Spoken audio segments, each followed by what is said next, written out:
गणेश, या संदर्भात 5 नावं आता ही पाठवण्यात आलेली आहेत आणि यावर आता ही यादी जाहीर करण्यात आलेली आहे। या संदर्भात भाजपच्या नेत्यांच्या काय प्रतिक्रिया आहेत?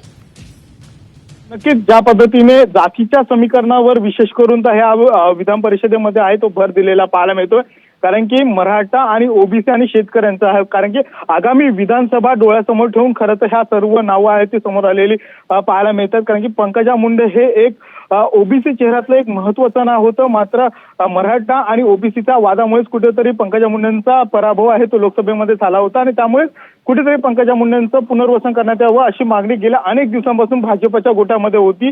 त्यामुळे पंकजा मुंडेंना विधान परिषदेवर घेतात की राज्यसभेवर घेतात अशी देखील एक चर्चा रंगली होती। त्यानंतर अखेर पंकजा मुंडेंना विधान परिषदेवर घेतलेलं पाहायला मिळतंय आणि आज ही यादी जाहीर झालेली आहे। कारण की उद्याचा हा शेवटचा उमेदवारी अर्ज भरण्याची वेळ होती आणि त्यामुळेच या अगोदरच ही यादी जाहीर झालेली आहे। त्यामुळे आता शिंदे गटाकडून नेमकी 2 जणांची कोणाची वर्णी लागते हे देखील पाहणं गरजेचं आहे। अजित पवार गटाकडून देखील 2 नाव आहेत ते कुठेतरी फायनल झालेले सांगितलं जातं आणि यामध्ये शिवाजीराव गर्दे यांचं देखील नाव आहे ते आघाडीवर पाहायला मिळतं। त्यामुळे या दोघांची नावं देखील आज संध्याकाळपर्यंत जाहीर होतील आणि हे सगळे उमेदवार आहेत ते उद्याच्याला अर्ज भरताना देखील आपल्याला पाहायला मिळते। गणेश, खरं तर मवियाने जर तिसरा उमेदवार दिला तर भाजप सुद्धा अपक्ष उमेदवार देण्याच्या तयारीत आहे असं सुद्धा कळतंय। तरी असं जर झालं तर पुढचं गणित, राजकीय गणित कसं असेल नेमकं?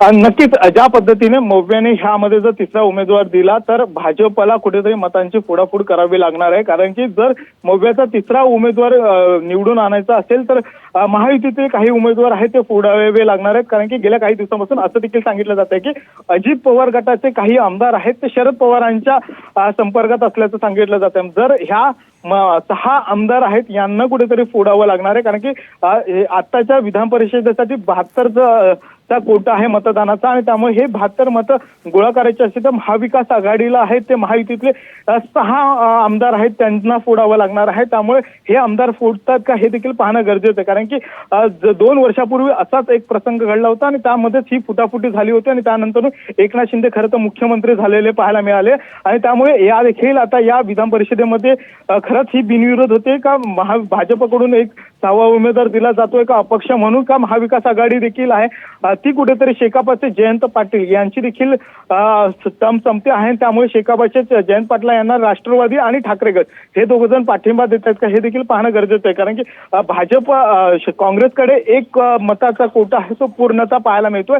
तर ह्या 2 जे कोटे आहेत यामध्ये कोट्यांमध्ये खरं तर उमेदवारांसाठी आमदारांची संख्या आहे ती कमी पडते। त्यामुळेच कुठेतरी तिसरा उमेदवार निवडून आणायचा असेल तर महाविकास आघाडीला 6 आमदारांची फोडाफोड करावी लागणार आहे। त्यामुळे जे अजित पवारांच्या संपर्कात आहेत हे आमदार कुठेतरी सोबत येतील का शरद पवारांच्या हे देखील पाहणं गरजेचं आहे। त्यामुळे ह्या सगळ्यांच्या मतांची जुळवाजुळव करण्यासाठी ही रिक्स आता घेत आहेत का महाविकास आघाडी किंवा महायुती यांच्याकडून देखील पाहणं गरजेचं आहे। कारण की गेल्या काही दिवसांपासून जो लोकसभेच्या नंतरचा जो ट्रेंड आहे त्यामुळे कुठेतरी रिक्स न घेताच कुठेतरी ही विधान परिषदेच्या 11 जागांची निवडणूक व्हावी अशी देखील एक आहे ती राजकीय परिस्थिती पाहता लक्षात येते। त्यामुळे जर महाविकास आघाडीने तिसरा उमेदवार नाही दिला तर महायुती देखील आहे तो आपला 6वा उमेदवार आहे तो उभा करणार नाही।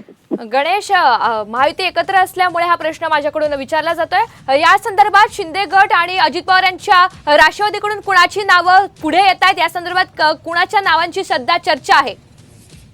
नक्कीच अजित पवार गटांकडून सध्या तरी 2 नावं आहेत ती पुढे आलेली आहेत। त्या म्हणजे शिवाजीराव गर्दे आणि राजेश टिळेकर यांचं नाव कुठेतरी आहे ते समोर आलेलं पाहायला मिळतंय। पण मात्र अद्यापही शिंदे गटाकडून आहे ते कोणाची नावं समोर आलेली नाहीत। मात्र मनीषा कायंदे यांची देखील यामध्ये नियुक्ती होताना पाहायला मिळते का हे देखील पाहणं गरजेचं आहे। कारण की मनीषा कायंदेंची टर्म आहे ती संपते त्यामुळे मनीषा कायंदेंना पुन्हा एकदा संधी देतात का हे देखील अत्यंत महत्त्वाचं आहे। त्याचबरोबर दीपक सावंत जे आता पदवीधरसाठी इच्छुक होते मात्र दीपक सावंत यांना पदवीधरसाठी अर्ज न भरता भाजपचे किरण शेलार यांनाच कुठेतरी पाठिंबा देण्यात यावा असं सांगितलं होतं।